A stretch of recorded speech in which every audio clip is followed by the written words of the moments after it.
So the one thing that we can do is just remember that, find within. And as you spoke about sovereignty, and once you found that within, you've got more protection, and it's waking people up to what they are. Absolutely. And they've tricked us into thinking we don't have any power. Yeah. And, give it all away because we don't think we have any choices. Yeah.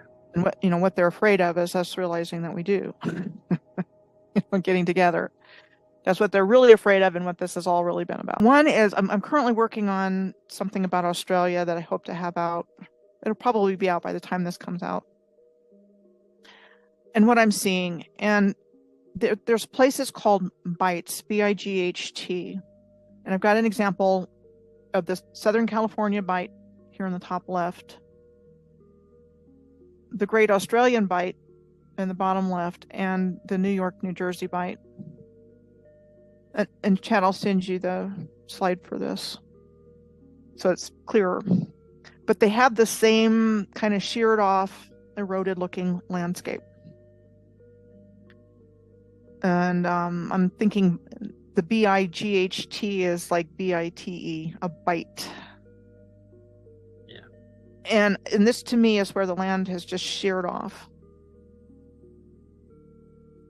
And if you look at Google Earth or, maps that show the elevation, and I'll give you an example here in a moment, there's something going on underneath the surface here.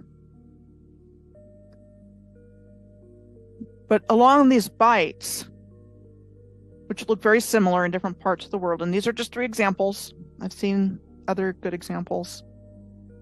There's lighthouses here. But I don't think lighthouses were originally used to guide ships.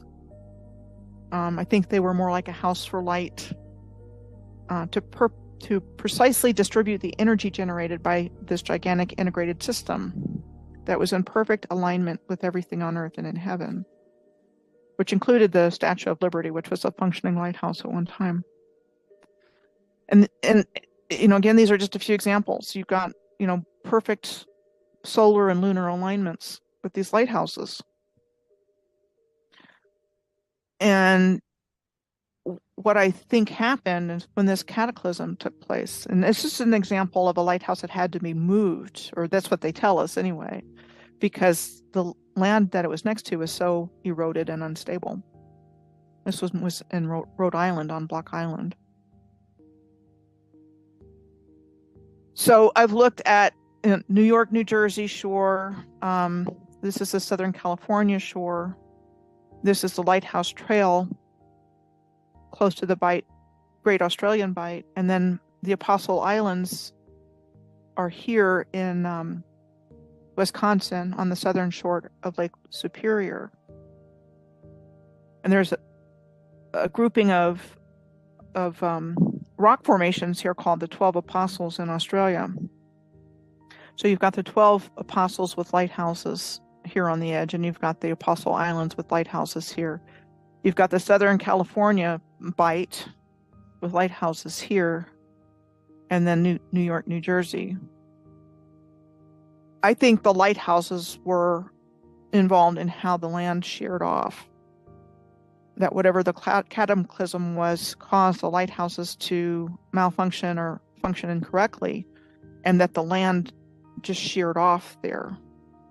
Because you got lighthouses in crazy places, and there's broken, eroded land around them, and underwater there's reefs. It's dangerous. It's commensurate with broken land lying underneath the surface. Yeah. And then there's even a light characteristic pattern of the lighthouse light called occulting. And so I think they've occulted this timeline. And this is just an area off the bight or near the bight. So anyway, there's all these little islands, and then there's all of these, things that obstruct shipping, they're called. There's a whole bunch of those. And obstacles to shipping